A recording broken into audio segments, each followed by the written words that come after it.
और हम बहुत दिनों से बातें करते हैं मेंटल वेलबींग की, इमोशनल वेलबींग की, लेकिन आज मैं एक ऐसी जगह हूँ जहाँ इन शब्दों को मैंने सार्थक होते हुए देखा। जब मैंने देखा कि छोटे छोटे बच्चे यहाँ पे आके मेरे साथ इतनी सारी बातें करी, उन्होंने इतना ज्ञान बताया, मुझे पता चला कि जहाँ मैं अभी बैठी हूँ, माला ग्रामोद्योग सेवा संस्थान, जहाँ पे डॉक्टर शेखर विश्वास हैं और उनकी धर्मपत्नी श्रुति मैम, इन लोगों ने 20 साल से ज़्यादा का समय दिया है इस संस्था को खड़ा करने में। इसके बारे में जानना, यहाँ क्या होता है, बच्चे क्या सीखते हैं, कब आते हैं, क्या करते हैं, सारी चीज़ें हम आपको बताएंगे। लेकिन मैं जो पिछले 1 या 1.5 घंटे से यहाँ पे बच्चों के साथ मैंने समय बिताया, तो मुझे एहसास हुआ कि इस कच्ची मिट्टी को आप जिस दिशा में, जिस शेप में आप देना चाहें आप दे सकते हैं, अगर इनको प्यार मिले, इनको अपनापन मिले और इनको लोगों का साथ मिले। तो मैं पहले तो स्वागत करती हूँ आपका सर और मैम, आप दोनों का स्वागत। और मैं सर और मैम को 10 साल से ज़्यादा से जानती हूँ, मुझे लगता है मैं यहाँ पे आती भी रहती हूँ, मैं अपने पति के साथ, धीरज के साथ। तो सर, मैं आपसे जानना चाहूँगी, आपने अपनी माँ का सपना सच किया है, कहाँ से शुरुआत हुई इस जर्नी की? मेरा माँ का नाम माला। उन्होंने काफ़ी समाज सेवा किया। उन्होंने गरीब अनाथ बच्चे को पढ़ाना, लिखाना, खाना पीना, कपड़ा लता काफ़ी कुछ किया। उनका इच्छा था जो कोई भी संस्था हो तो ज़्यादा से ज़्यादा बच्चे को हम देखभाल कर सकूँ, उनका सहयोग कर सकूँ, लेकिन ईश्वर का मंजूर नहीं था। आज से 37-38 साल पहले उन्होंने गुजर गया। उन्होंने तो कुछ करने नहीं पाया, उस काम को मैं आगे बढ़ाया। मेरा माँ का स्वप्न था जिस तरीके जो बच्चा इनको IAS IPS बड़ा अधिकारी बना करके देश को सौंपा जाए, लेकिन उन्होंने तो कुछ करने नहीं पाया, उस काम को हम आगे बढ़ाया। मेरा भी यही स्वप्न है जी, ये जो बच्चा है, इन बच्चों को IAS IPS बड़ा अधिकारी बनाने का मेरा स्वप्न है। उस स्वप्न को पूरा करने के लिए मैं ये करीब 20 साल हो गया, 20 साल से मैं काम कर रहा। ये रजिस्टर्ड मेरा माँ का नाम से मैंने स्टार्ट किया था। पहले हमारे पास ऑर्फन बच्चा रहा था। ऑर्फन बच्चा जो कोर्ट से रहा था, माला स्मृति होम का नाम से मैंने संस्था का किया था। जगह छोटा होने के वजह से बच्चों को शिफ्ट करना पड़ा, क्योंकि बाई चांस किसी को इन्फेक्शन हो गया, कुछ भी हो गया तो उनको मुश्किल हो सकता था। इस वजह से हमने उनको शिफ्ट किया। लॉकडाउन का बाद जाकर के जो बच्चा रोड पे घूम रहा है, कबाड़ा बिन रहा है, कभी स्कूल गया नहीं, उन बच्चा को काउंसलिंग किया। जो MSW BSW जो कर रहा है, उन्होंने हमारे पास इंटर्नशिप करने के लिए आता है, उनको द्वारा काउंसलिंग किया गया। काउंसलिंग करके उन बच्चों को हमारे पास लेके आया। उनका किसी का सिंगल पेरेंट्स है, किसी को दोनों है, लेकिन उनको स्कूल में पढ़ाने के लिए उनको पास कुछ पैसा नहीं है। 2 टाइम खाना खिलाने में उन लोगों को बहुत मुश्किल हो रहा है। तो उन बच्चों को, उनका जो सिंगल पेरेंट्स है, किसी को दोनों है, उनका डॉक्यूमेंट्स लिया, बच्चे का डॉक्यूमेंट्स लिया, उनका वेरीफाई किया गया, जो आखिर में उनका हैसियत है कि नहीं है। उनको बाद जा कर के उन बच्चों को हमने स्कूल में एडमिशन कराया, उनको खाने पीने के व्यवस्था किया, उनका ट्यूशन का व्यवस्था किया, उनका कपड़ा लता का व्यवस्था किया। ये बच्चा सुबह 7 बजे हमारे पास आता है, उनको खाना खिला करके, सबको टिफ़िन दे करके स्कूल में मैंने एडमिशन करा कर रखा है। एक ही स्कूल में, महाराजा अग्रसेन पब्लिक स्कूल, उसी स्कूल में बच्चे को मैं छोड़ के आता हूँ। 2 बजे इन लोगों का छुट्टी होता है, 2 बजे मैं वापस लेके आता हूँ। यहाँ पर आकर लंच होता है। लंच का बाद जा कर के इन बच्चा का ट्यूशन शुरू होता है। पहले योगा शिक्षा, उनका बाद जाके स्कूल का जो सिलेबस पे जो भी आगे होगा वो शिक्षा दिया जाता है। उसके बाद जब उनको कंप्यूटर सिखाना, उनको डांस सिखाना, उनको पेंटिंग सिखाना, जूडो कराटा, चेस खेलना। उसके अलावा जो टाइम बचता है उस टाइम को मैं अभी से UPSC पार्ट से इन लोगों को शिक्षा देने का कोशिश कर रहा है। जो अभी से इन बच्चों को हमने शिक्षा दिया तो आगे जाकर के इन बच्चों को कोई तकलीफ नहीं होगा। ये बच्चा 12 क्लास जब पार हो जाएगा, उसका ज़्यादा कोई परेशानी नहीं होगा, आगे बढ़ जाएगा। कोई भी एग्ज़ाम में इन्होंने कंपटीशन देना चाहता है तो देने पाएगा। इसका छोटा सा डेमो आप लोगों के सामने हम पेश किया, तो अच्छा लगे तो आप लोगों ने यहाँ पर आगे ज़रूर एक बार विज़िट कीजिएगा। विज़िट करने के बाद जब कि पहले मैं बिना विज़िट पे किसी को पास से कुछ भी सहायता मैं लेता नहीं है, क्योंकि हम क्या कर रहे हैं क्या नहीं कर रहे वो वाला देखना ज़रूरी है। बिल्कुल। मैं कोई गलत काम कर रहा है तो आप 1 रुपया भी आपने सहायता किया तो गलत काम में जाएगा। मैं अच्छा काम कर रहा है तो आपका इच्छा आप कुछ भी दे सकते, नहीं भी दे सकते, लेकिन पहले यहाँ पर आकर के आप लोगों ने विजिट कीजिए, विजिट करके देखिए, जो अच्छा लगे तो आप कुछ कर सकते हैं। क्योंकि ये हमारा 1 लाख का जिम्मेदारी नहीं है, मैं आगे आया तो मैं 1 लाख कुछ नहीं कर सकता, देश का और भी जो नागरिक है वो हमारे साथ आए, आकर के सब मिल कर के कुछ काम किया जा सकता है। इन बच्चों को अंदर मैंने बहुत कुछ देखा जो ये बच्चा IAS IPS बड़ा अधिकारी बनने लायक है, तो इनको आगे बढ़ाने के लिए जो हमारे देश के लिए, हमारे समाज के लिए, आने वाला पीढ़ी के लिए काम आए, तो आप लोगों ने सब आइए, आकर के देखिए, आप जो भी सहयोग करना चाहिए वो कीजिए। ये इतना खूबसूरत तरीके से आपने बताया है सर। और बच्चों की बात करें तो मैं एक सबसे स्पेशल बात यहाँ बताऊँ,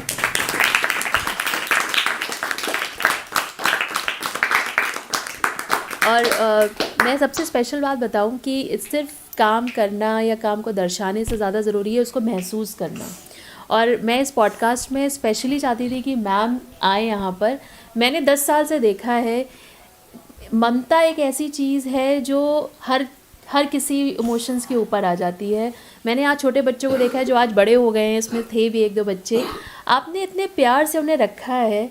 कैसे करती हैं मैम आप? मेरे मतलब इंसान के 1, 2, 3, 5 बच्चे होते हैं, आपके पास 35, 40, 50 बच्चे होते हैं और हर बच्चे को उतने ही प्यार से खाना खिलाना, उसकी देखभाल करना, बीमारी में उसका साथ देना, कहाँ से आती है इतनी शक्ति?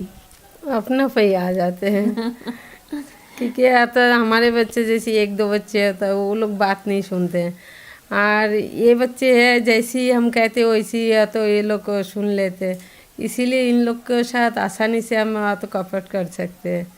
जो ये लोग तो जैसे या तो कहूँ जे नहीं ये मत करो, ऐसी तो पढ़ाई लेके बैठो, तो वो लोग साथ साथ बात मान जाते हैं। और जैसे हमारे घर के बच्चे होता है काफ़ी जिद्दी में होता है, बात नहीं सुनता है, तो उन लोग के लिए तो काफ़ी परेशानी होता है। लेकिन ये बच्चे हमें बहुत मानते भी है, हाँ। अब बात भी सुनते हैं तो अच्छा भी लगता है। हाँ। तो कोई है तो इन लोग को सही रास्ता में ले चले। बिल्कुल बिल्कुल। जैसे अभी हम बात भी कर रहे थे कि सर ने बताया कि बच्चों के अंदर हर तरीके का टैलेंट है। सर ने पहले भी बताया कि 98% बच्चे एक ही तरीके का दिमाग रखते हैं, अगर कोई और कमियां ना हो, बस उसको सही दिशा मिलने की ज़रूरत है। यहाँ मैंने बच्चों से बात करी तो बच्चे डॉक्टर बनना चाहते हैं, CA बनना चाहते हैं, एडवोकेट बनना चाहते हैं। आप मानेंगे नहीं, 4 साल का बच्चा और 5 साल का बच्चा अगर मुझे डिटेल्ड में पीरियोडिक टेबल सुनाए और उसका मतलब समझा के सुनाए, बहुत बड़ी चीज़ है। शायद मुझे भी नहीं आती थी उस एज में। मैं मैम के पास एक और क्वेश्चन लेके आऊँगी कि सर का सपना था, सर को सच करना था, आपने सर का साथ दिया, आपने क्या सोचा था कि ये 20 साल का सफ़र कैसा रहा आपके लिए? मैम ऐसे है जे आता जैसे हस्बैंड जिस रास्ता में चले उनको साथ देना हमारे तो मतलब हक है। जे मैं उनको तो इतना सपोर्ट करूँ जो वो आगे बढ़ सके और मेरे सासू माँ की सपना पूरा कर सके, मैं यही चाहूँगी। कितनी बड़ी बात है, ये होती है एक नारी की शक्ति। मैं यहाँ पे बहुत बढ़िया, मैंने इतने सालों से आपका सफ़र देखा है, यहाँ की बहुत सारी चीज़ें बदली हुई भी देखी हैं, लोगों में जागरूकता आ रही है, अभी और भी बहुत जागरूकता आनी बाकी है। मैम हमारे पास जगह ज़्यादा बड़ा हो, अपना हो, तो मैं हज़ारों बच्चे को एजुकेशन दे के मैं देश के लिए, समाज के लिए, आने वाला पीढ़ी के लिए हम कुछ कर सकते हैं। लेकिन हमारे पास बिल्कुल जगह छोटा है, ज़्यादा कुछ तो मैं नहीं कर पा रहा जो भी बच्चा, क्योंकि हमारे पास इनकम सोर्स भी कुछ नहीं है। हमारे पास जो CSR आता है, हमारा CSR में रजिस्टर्ड है, नीति आयोग में रजिस्टर्ड है, ATG12 में रजिस्टर्ड है, NGO रजिस्टर्ड है, हर साल में ऑडिट वगैरह होता है। तो हमारे पास जो 2% 3% जो CSR मिलता है, आज तक तुम्हारा एक भी उस तरीका नहीं आया। तो CSR का तरफ आता है, कोई कुछ सामान मटेरियल डोनेट करता है, कुछ 2-4 बच्चा को स्कूल का फीस जमा कर दिया, इसी तरीका चल रहा है। लेकिन प्रॉपर जो 2% CSR व 3% CSR जो भी आता है, वो वाला 8-10 कंपनी भी हमारे साथ जुड़ गया, तो हम इस काम को और भी आगे बढ़ा सकते हो। और ज़्यादा से ज़्यादा बच्चों को हमें एजुकेशन दे करके हम देश के लिए समाज के लिए मैं आगे कर सकूँ। चलो किसके लिए, मैं किसी के लिए कुछ नहीं कर रहा हूँ, हमारा खुद के लिए कर रहा है, हमारा खुद के लिए कर रहा है, क्योंकि हमारी इच्छा था, माँ का इच्छा था। माँ का इच्छा जो पूरा नहीं करता, जो माँ बाल बच्चे पूरा नहीं करता है, वो बच्चा बोलने का कोई हक नहीं रखता है। तो माँ का जो इच्छा था, मेरा भी वही इच्छा पूर्ण करने के लिए मैं काम कर रहा बिल्कुल, आपने कहा तो अब बहुत हम्बल होके कि आप कुछ नहीं कर रहे हैं, लेकिन संवाद में मैं ये मानती हूँ कि एक विकसित समाज के लिए विकसित दिमाग का और विकसित इंसान को होना बहुत ज़रूरी है। हम अच्छा सोचेंगे तभी हम कुछ अच्छा कर पाएंगे। आपके द्वारा दी गई हुई शिक्षा इन बच्चों के लिए बहुमूल्य है। वो इतनी आसानी से शायद स्कूल्स में भी इनको इतना ज्ञान नहीं होगा। आई एम श्योर, मैं अपने व्यूअर्स को भी कहूँगी जो अभी इनको यहाँ पे मिल रहा है सारे बच्चों के साथ, और आपने जैसे बताया आपने नया सिलेबस भी इन लोगों के लिए इंट्रोड्यूस किया है, क्या सोच थी इसके पीछे जो अभी से इंट्रोड्यूस किया है? मैम, क्योंकि एक यूपीएससी लेवल का जो भी कोई ज़रूरत नहीं होता, उसके अंदर कुछ चीज़ सिलेक्ट होता है, वो सिलेक्ट हिसाब से मतलब उनको जानकारी दिया जाता है। कुछ चीज़ तो ऐसा ही पहले से ही लोगों को पता है, और जो चीज़ पता नहीं है उस चीज़ को मैं आगे करने का कोशिश कर रहा है। नया नया चीज़ को आगे किया गया तो इन बच्चे को कोई भी एग्ज़ाम वगैरह दिया तो उस एग्ज़ाम में मतलब उसको पीछे करने नहीं पाएगा। राइट। जो हम लोगों को पता है वो तो सबको हर कोई बोल सकता है, लेकिन जो चीज़ पता नहीं है उस चीज़ के बारे में ज़्यादा ध्यान देना चाहिए। जैसा हमारा इतिहास पे जो हमारा असली जो हीरो है उसका नाम पे कुछ नहीं सिखाया जा रहा है। जो हमारा देश पे राजत्व करके गया, जो हमारा देश का सत्यानाश करके गया, उन्हीं के बारे में सब जानकारी दिया जा रहा है। लेकिन जो हमारा असली हीरो है, जो हमारा देश का रक्षक है, उनका बारे में कुछ नहीं सिखाया जा रहा। तो उसी के बारे में हम कोशिश कर रहा है जो बच्चों को शिक्षा दिया जाए, जो हमारा देश पे इस तरीका था, हमारा देश का तरक्की इन लोगों ने किया। तो ये जानकारी नहीं होगा तो बच्चे तो भूल ही जाएंगे जे आखिर में हमारा देश का हीरो कौन है या विलेन कौन है। ये बहुत बड़ी चीज़ है और ये बहुत बड़ी सीख है आज के बच्चों के लिए कि जो गुमनामी में खो गए हैं उनको निकाल के लाया जाए। दूसरा जो बेसिक जो चीज़ है, जैसे फंडामेंटल राइट, हमारा अधिकार क्या है, अधिकार के बारे में हर बच्चा बूढ़ा सबको ही पता होना ज़रूरी है। क्योंकि जब तो अधिकार के बारे में पता नहीं होगा तो अब हर कोई आकर के धक्का दे के चला जाएगा, वो उसको कुछ नहीं कर सकते।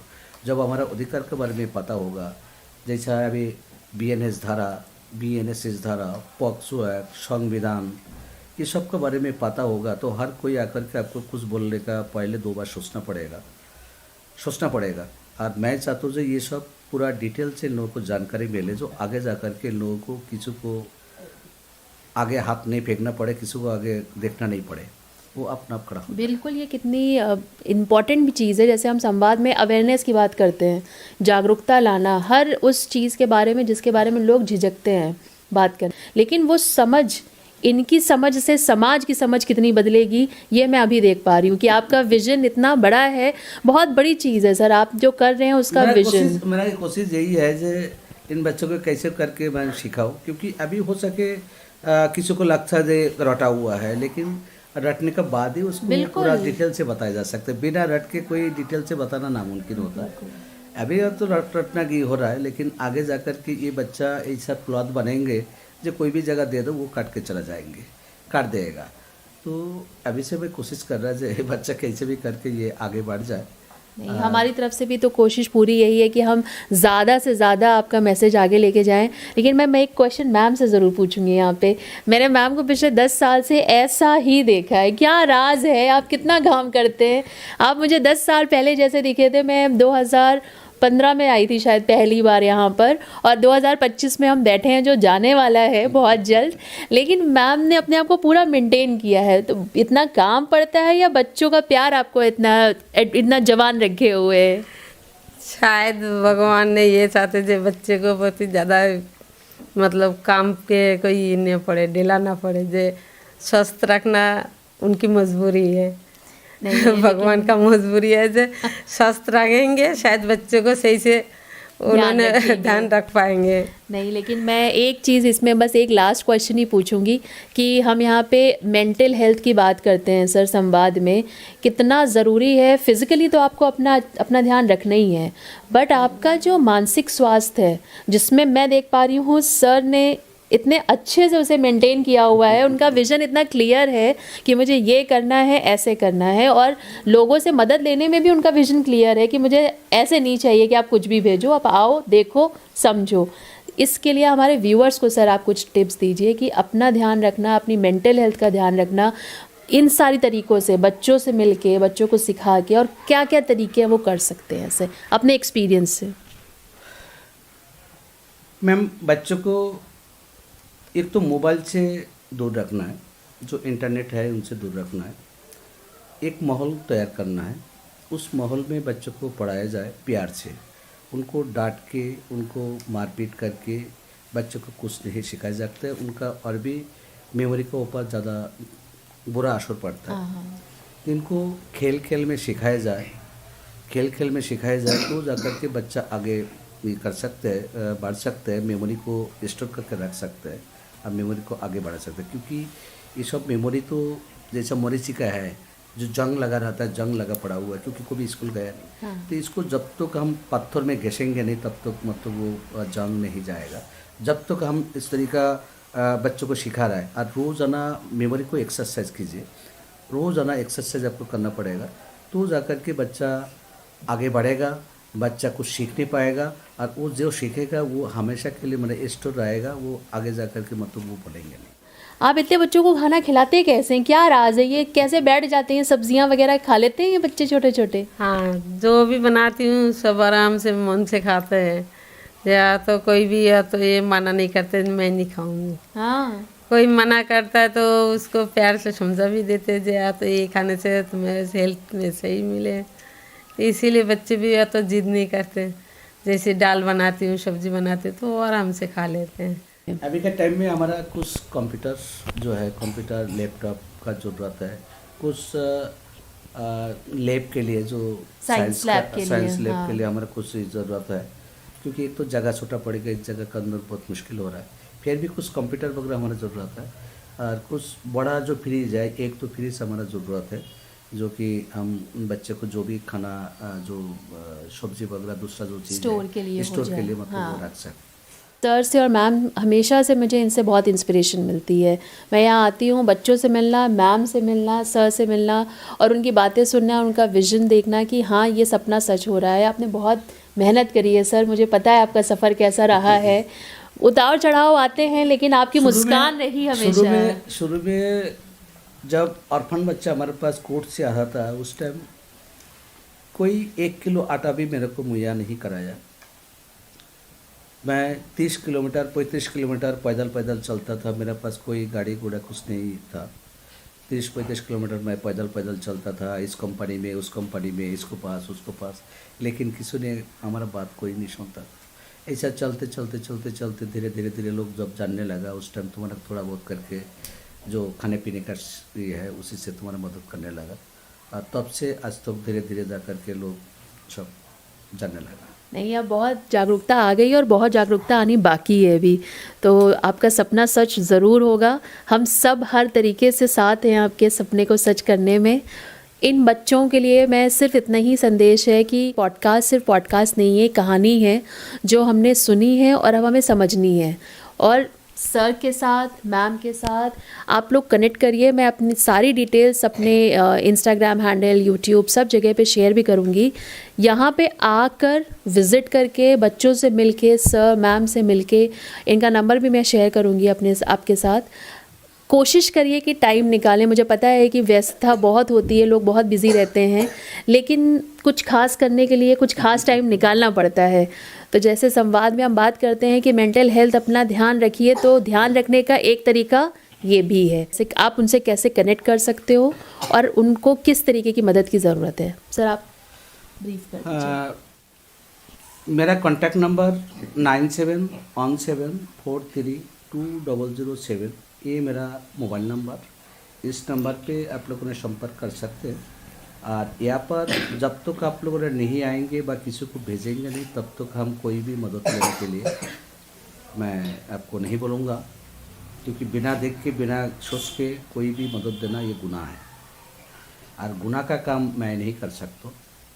आप लोगों ने आइए, आकर के देखिए, उसको बाद जगह जो भी आपको मन चाहे वो आप लोगों ने दे सकते हैं। शुक्रिया शुक्रिया। Thank you